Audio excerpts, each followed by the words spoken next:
The holiday season is here, and for many, the holidays are a fun and cheerful time of year. Unfortunately, for some, instead of cheerful celebrations, this holiday season may bring feelings of stress, loneliness, anxiety, and maybe even depression. The effects of the ongoing pandemic will affect how we celebrate the holidays. And unlike most years, when many would eagerly look forward to this special time of year, the holiday season is going to be different this year due to COVID 19. Family traditions and events will most likely be canceled or severely scaled back. Holiday travel and family vacations may also be put on hold.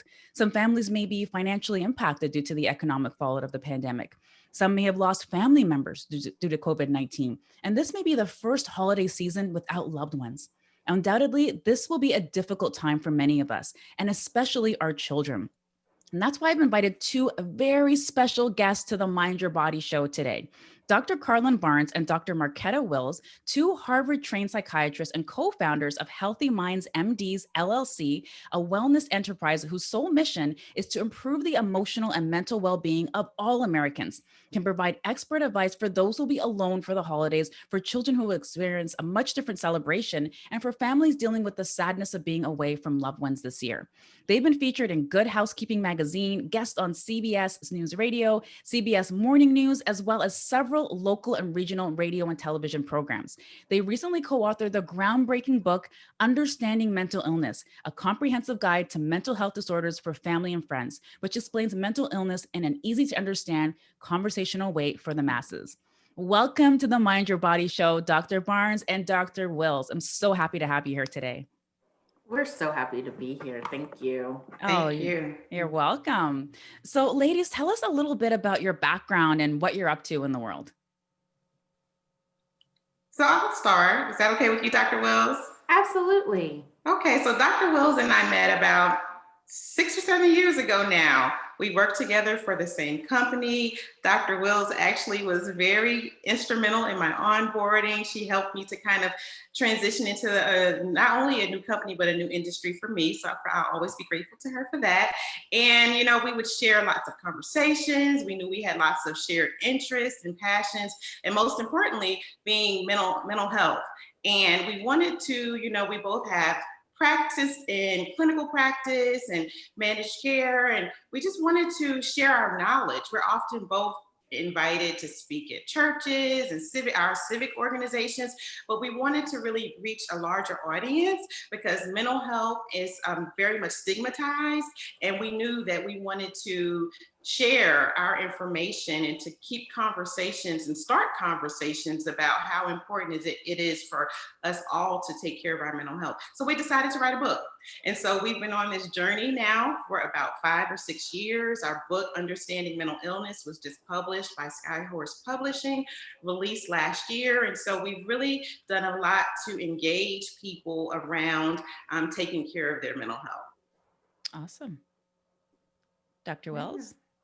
Yeah, just jumping on there. It's been quite a journey. We had a 6-city book tour, and we were able to host conversations prior to the pandemic in person with amazing independent bookstores being the venue and backdrop for wonderful conversations about mental health, mental wellness, and mental illness. And so we're really excited to continue having those conversations with you here today.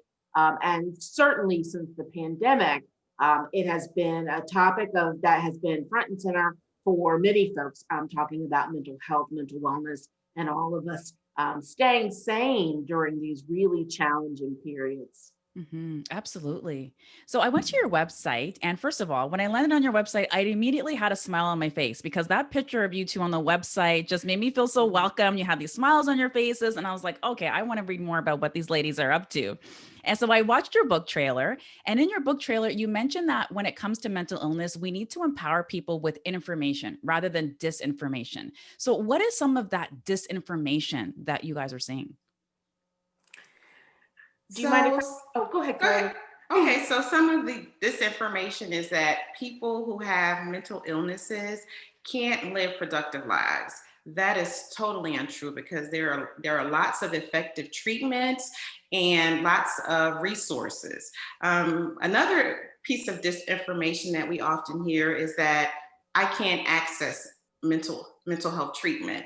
While there may be some barriers, there are lots of resources. And in fact, in our book, we have a whole section on resources that people can use to access mental health treatments to get well, to stay well. I think another piece of disinformation is that mental illnesses only affect certain people or certain populations or certain cultures, and that's not true at all. Mental illness doesn't discriminate, that it can touch us all, but we really want to empower people to get the information so that they can get the treatment. Awesome. Dr. Wells? I was just going to add on to that, building on what Dr. Barnes said. Somehow people think that sometimes mental health is only something for the rich, that only the rich can have mental health issues and that they're the only ones that can afford to pay for mental health treatment. And that's just not true. Like Dr. Barnes said, it cuts across all races, ethnicities, genders. It cuts across all socioeconomic statuses. It cuts across everything. And so, we are all susceptible to mental health issues. And we need to be talking about them more in the same way that we talk about, preventing diabetes or preventing stroke. We need to talk about how to stay mentally well and how to access services immediately if you become mentally unwell, and take that, oh my gosh, you're just crazy kind of stigma away from things. So I think that's the biggest thing, that you're just crazy. And I can't go get treatment because people are going to think that I'm crazy. Just sort of take that away. And if there's one good thing that I'd say that has come out of the pandemic, and I noticed this with regards to our book, even. We started our book before the pandemic and we were on a book tour, and the book tour went great. The book actually sold out, so the book was doing great.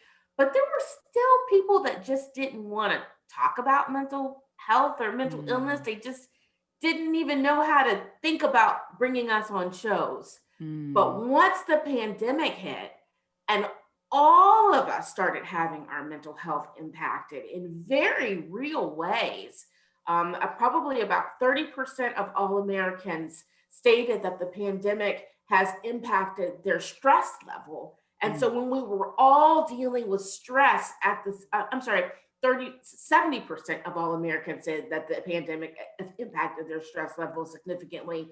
All of us were dealing with stress in a certain way. Then all of a sudden, we couldn't stop getting people wanting to hear more about how to address mental health and mental wellness. So that's just one, slight silver lining, because so much has gone on with the pandemic. But I'm just so glad that the nation is willing to engage in a more productive conversation about mental health, mental wellness, and mental illness. So even our book has been testimony to that. So I'm really, really glad that we're having this conversation. Wow. And I'm so glad that you talked about that, Dr. Wills, because that's also something that I'm seeing in my practice as well with my clients. And I recently surveyed my community, I would say maybe about a month into the pandemic. And I asked them, like, what is it that you're struggling with right now? What is it that I can help you with right now? And overwhelmingly, it was stress. So I'm not surprised to hear you say that 70% of people are feeling stressed out. So I switched my focus to talk a lot more about stress. I also specialize in, foods for mental health as well, because there are a lot of studies that are emerging right now, talking about the benefits of certain foods on our mental health and our mental well-being, as well as there's certain foods that, also help or decrease our mental well-being as well, right? So definitely seeing, what you're seeing as well right now, for sure. And then also my concern is that we're heading into the holidays right now, and this is going to look very different for lots of different types of people. So I wanted to talk about that for a second. Like how can we start having these difficult conversations with family and friends, about why you might not be seeing them this holiday season? Well, I think, the bottom line is everyone is in a different situation vis-a-vis the pandemic. And different people have even different beliefs around whether or not the pandemic is even happening. Hmm. So, bottom line is we all have to come to a place where we respect other people's views, respect other people's opinions about the pandemic, but also make the best decisions that we can for ourselves. And so I've heard of people having conversations with people in their family who are like, hey, let's get together. And because they don't believe that they're really at risk for the pandemic or that the pandemic is even happening. And they just sort of feel like they want to keep their lives going. But some other family members have concerns and, want to be careful. And so how do you engage those conversations when people are totally on the opposite end of the spectrum in terms of even how they conceive of the pandemic? And we've been saying, and I've had to have those conversations. I had some friends who wanted to get together for Thanksgiving, and it was really hard saying no and having a conversation to say no. But we all have to make the best decisions for us. So I say, use humor. Sometimes telling a joke or making a joke about it might be a good way. Be light, but be clear. And you don't have to be judgmental about their boundaries just because they're willing to hop on a plane, even if that's something that doesn't feel comfortable and safe to you. Honor their decisions to make honor their right to make the decisions that are right for them, but just make the decisions that are right for you. So it really is about understanding your safety zone, right? I've been saying we're all in the same boat, we're all in the same storm, but everybody's boat is built a little different. So, just recognize whatever boat you're in and be clear about it, non-judgmental, and have a good, healthy conversation. And then always say, hey, let's think about what it might look like next year. Let's postpone it for 3 to 6 months and defer our big, family gatherings and do it when it feels safer for me. But I think just recognizing and having empathy is a good way to start those really tough conversations. Yeah.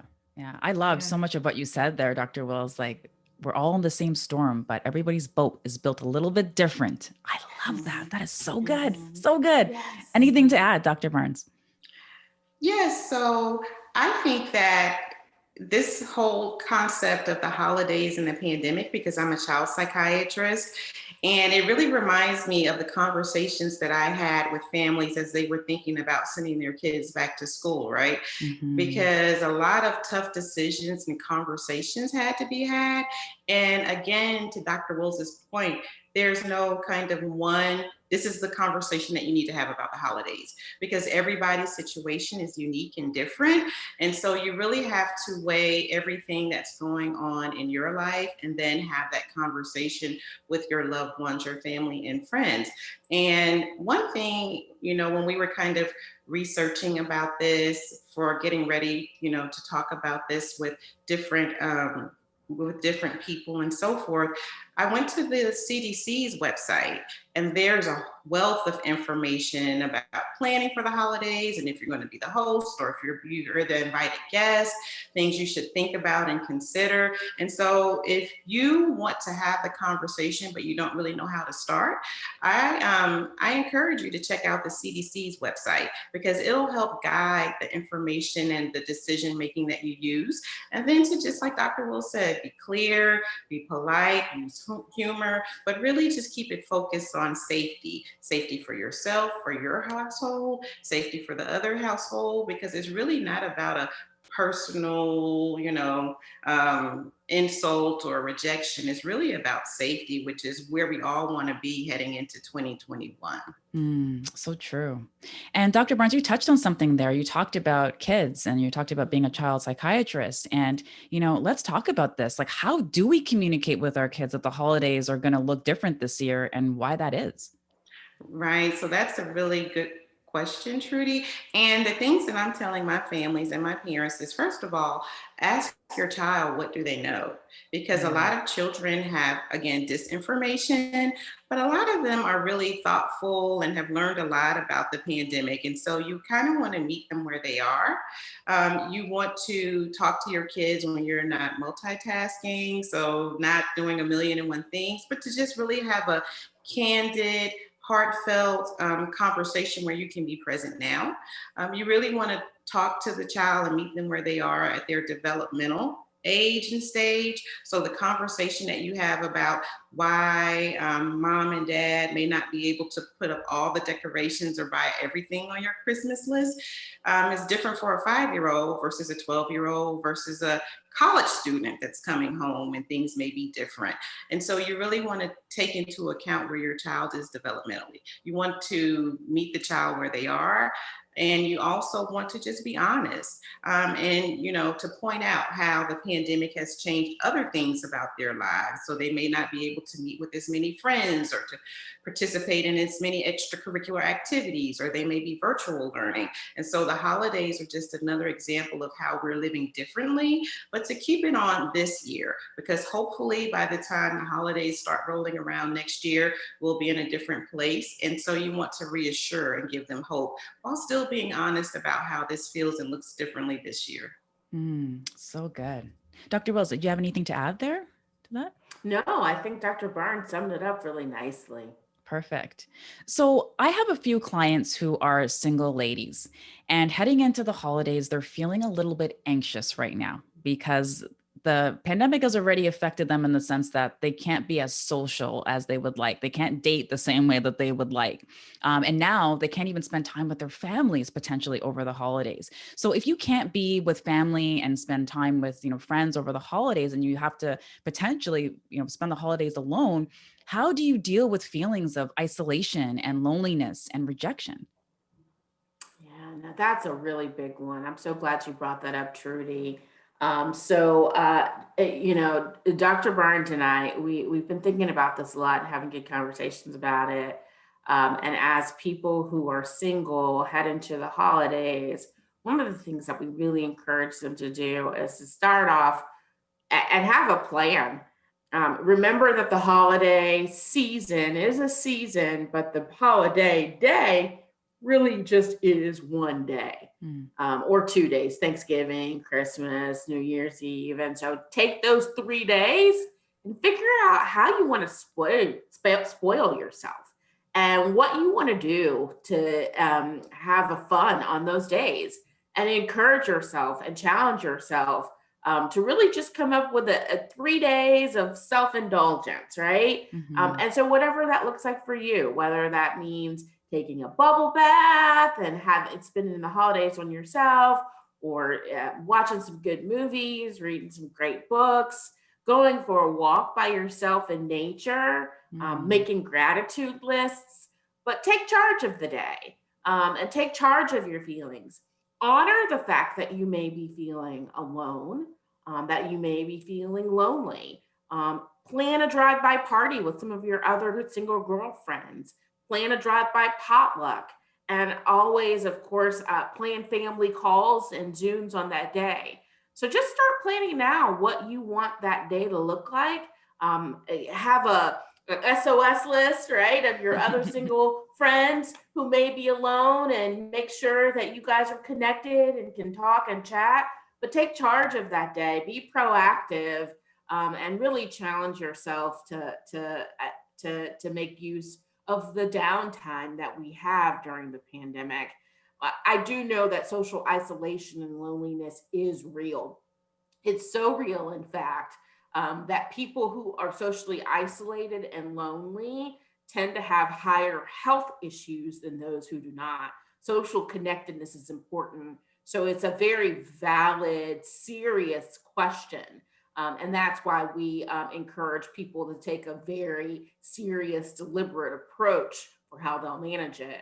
Another thing that we've seen during the pandemic is that rates of adoptions from SPCA have gone up for pets, for people who are single. Always love to throw in that if you're a pet person thinking about getting a pet during this time and you're single and living alone, is a great idea. That gives you company. There's always pet therapy, so to speak, emotional support, animals, and all that good stuff. So that may be a way that you decide to give back, while also getting needs of intimacy met, of connectedness and belonging and all of that good stuff, feeling needed. et cetera. So I don't know, Dr. Barnes, if you have anything else to add. I know you have some good stuff on this too.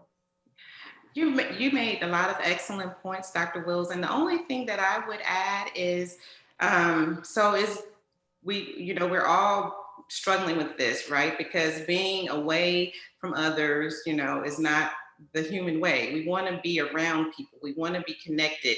But being alone and safe doesn't mean, because you have the video conferences and all the great ideas and tips that Dr. Wills mentioned. And so while it might look different and it might feel different, it doesn't necessarily mean that you have to be alone, shut in your house or apartment, feeling lonely. I just had I'm a member of an organization, and we celebrated, like the group of us that were initiated together, we celebrated a recent anniversary, and we were saying, how are we going to get together? And we have some ladies that have health challenges, and we were respectful of them saying they wanted to meet virtually. And so we had a virtual Zoom meeting. And I think out of the 17 of us who were in this journey together, 16 joined.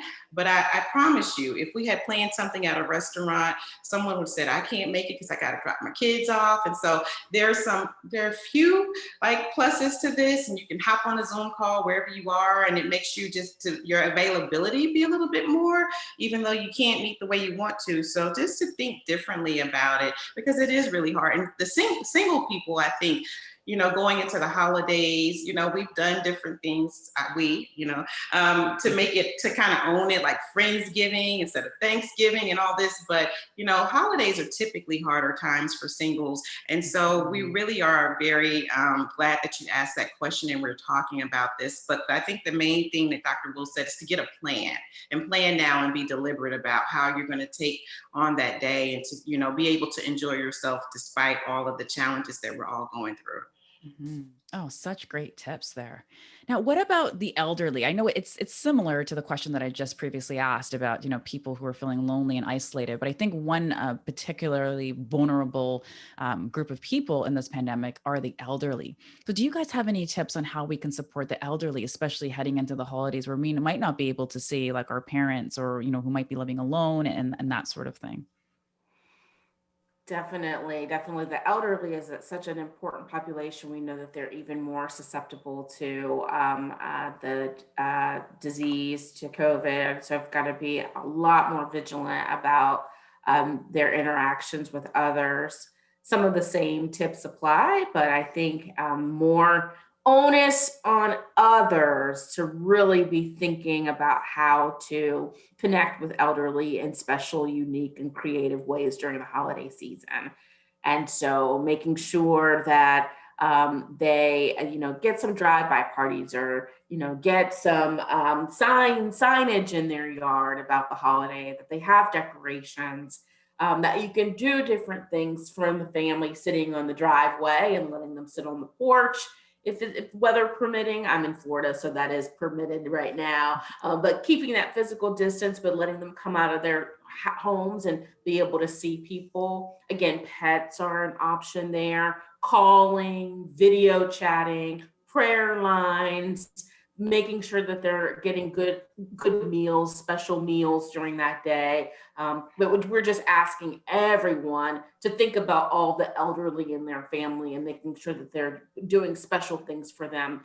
I know one of the things grandparents, we talk about dating during COVID has been, one thing, but grandparenting during COVID is another. Like, grandparents Yeah. aren't able to see their children. And so I've heard of families that have set up Zooms for, extended periods of time, or video chats for extended periods of time, so that the baby rolling around can get a chance to kind of hear their grandmother's voice and kind of just be there in an organic way, as opposed to in sort of a planned party structured way. Hmm. And so they just kind of keep the Zoom on for hours at a time, then coo and this and that with the grandparents there.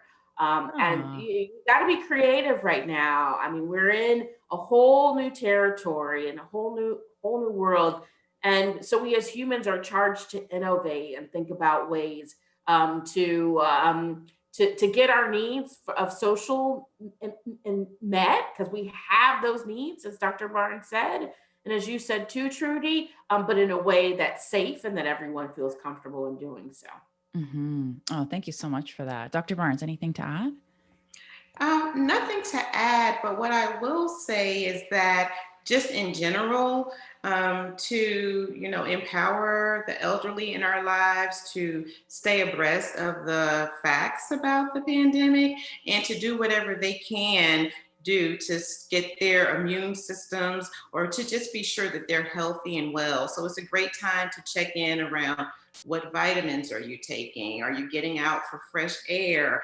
Are you taking your medications? I know there are lots of, ideas about going to the doctor and elderly in this age of pandemic, but just giving them the knowledge that there are safe ways that you can still keep your appointments, whether it's a virtual visit, telehealth. So just to make sure that they're, staying on top of their health, because I know that a lot of people, elderly people in my practice have kind of put off, going to the doctor or checking in because of fears around the pandemic. And so just kind of have conversations with them to make sure not only in the holidays, but we're just making sure that they're well and being their best selves. Awesome. Thank you so much for that. Yeah, my mom actually falls into that category. Mom is 83, I think she is now. So yeah, she's definitely feeling a bit lonely right now because she lives by herself. And then we're also trying to figure out how we support her as best as we possibly can throughout the holidays as well, because that's also, going to look different. So thank you so much for that. So you both recently co-authored the book, Understanding Mental Illness, a comprehensive guide to mental health disorders for family and friends. Could you tell us a little bit more about this book? So we're really excited about our book. It's a great resource, like as you mentioned in the introduction, for everyday people, your aunt, your grandma. I've had so many family members that, wouldn't have talked about mental health before, cousins. They said, I read your book and that chapter about this or that really struck home. So it's very relatable. It's very digestible. The language that we use is not a lot of medical jargon. They're great kind of case vignettes that are examples. And we walk you really through not all, because we probably will have another book coming, but a lot of the major mental illnesses that people will maybe encounter: depression, postpartum depression, schizophrenia, substance abuse, post-traumatic stress disorder. There's a chapter talking about children, pediatric conditions in psychiatry, ADHD, a lot of the ways that anxiety and depression can manifest and look in childhood, geriatric. We have a chapter on geriatric illnesses and conditions. And so dementia versus delirium, how to deal with a parent or loved one that may be facing depression as they age, and so how to really support them and to have information to share with them. Amazing. Dr. Wells? Yeah, we wanted to write a book on the various diagnoses. And basically, people kind of throw out terms like I'm depressed, I'm anxious, he's bipolar, I got PTSD, that makes me have OCD. But a lot of times, people don't really know what that stuff means. And so we wanted to kind of put the language out there and say, hey, this is what when someone says bipolar, it doesn't just mean they're having a bad day or they got mad at you. Mm-hmm. It actually is a diagnosable condition, and this is what it looks like. And to give people the tools to be able to understand some of the words that have gotten into our everyday vernacular that people kind of misuse and don't really understand. And at the end of the day, the whole reason why we did it was because we want to break down stigma. There's such a stigma against mental illness and even mental health. And we just want to break down stigma and let people know that it's important to think about mental health. It's important to think about mental wellness. It's important to think about it in our elderly. It's important to think about it in our kids. It's important that we stop and pause and think, okay, how am I being impacted this day in this way? And have a sense of ourselves and our own wellness and take charge of it. So it was really meant to empower people. And I heard you say in there, Dr. Barnes, there's another book coming. Yes. This is how it started the first time, right? Are you guys ready to talk about the next book, or are we going to have to wait and find out about it? I think you're going to have to waiting to find out about it. All right. Well, we'll have to have you back on the Mind Your Body show to talk about the next book. I loved it. Well, your book sounds like an incredible resource, ladies, and I definitely will make sure that I link it in the show notes for everybody so that they can check out that book. I highly recommend that everybody take a look at that book, purchase that for yourself. Think of somebody you know that might be going through a difficult time, purchase that book for them. If you have caregivers in your life, I think it would be an amazing resource for caregivers as well. So again, I'll make sure to link to that book in the show notes. And you can get it on barnesandnoble.com and amazon.com. Perfect. Thank you for that. So I have a question, and it's something that I ask all of my guests, and that is, what is your favorite way to take care of your mind and your body? So I'm easy. Carla knows this. I'm a meditation junkie. So I meditate for like probably 30 minutes every morning, 45 minutes. I get up in the morning and meditate. That's And so impressive. that for me is just the best way to start my day.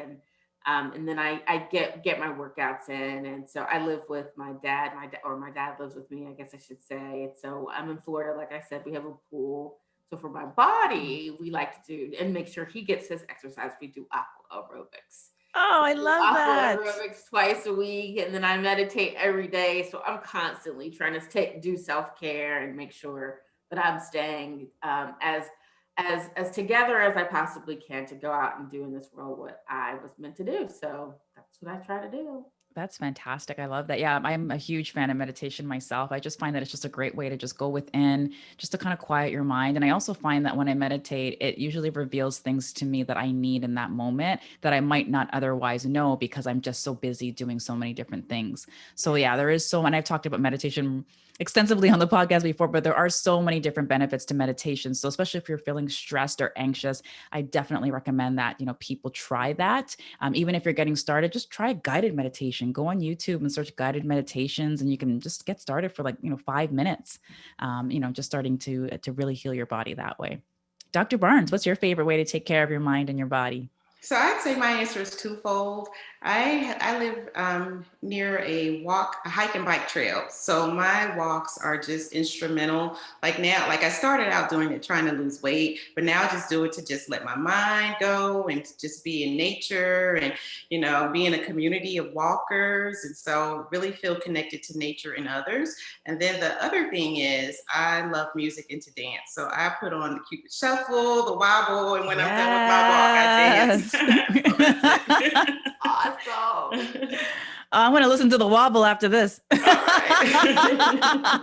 If I knew you liked that song, I would have played that when you came on the podcast. Oh, okay. Next time. Yeah, when you mentioned hiking and walking, and similar to your experience, Dr. Barnes, I have a really close friend of mine, and she also wanted to lose weight. So she started taking up hiking and walking, and she never thought she would really like it, but she enjoys it so much now. And that's, her time for herself. She's got 4 kids. So she's a busy lady. So that's, kind of became her time for herself as well. So yeah, there's so many benefits to getting out into nature. It's not just about exercising. It's just about, that connectedness that you feel in nature as well. And so many different studies, with the effects of nature on stress relief and all of that. So, I love that. That's great.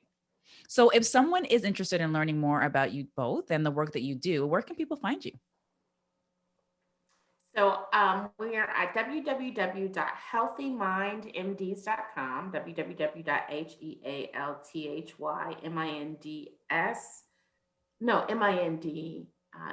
mindmds.com. And then on Instagram, I'm at Dr. Wills, DoctorWills. And I am on Instagram at Dr. Carlin B, Carlin B, as in boy, and Dr. Dr. And so that's at Dr. Carlin B. And we also blog monthly on Psychology Today.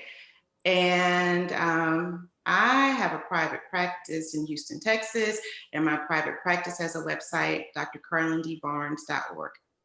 Amazing. And I'll make sure to link to all of that in the show notes. So all of you guys can, connect with Dr. Barnes and Dr. Wills and just keep up with the amazing work that they're doing to heal, and help people develop these healthy minds. So, Dr. Barnes and Dr. Wills, thank you so much for joining us on the Mind Your Body show today. Again, I was so looking forward to interviewing you both. You definitely did not disappoint. You delivered. You gave us so many different tips and strategies that we can use to help to enhance our mental health during the pandemic, as we head into the holidays and beyond. So, thank you so much to you both for making the time to come on the podcast today, to teach us how to, again, to enhance our mental health. It's been a pleasure to have you here. Thanks, Thank Trudy. you. Thanks, Happy ladies. holidays. Happy Same to you. holidays. Same to you.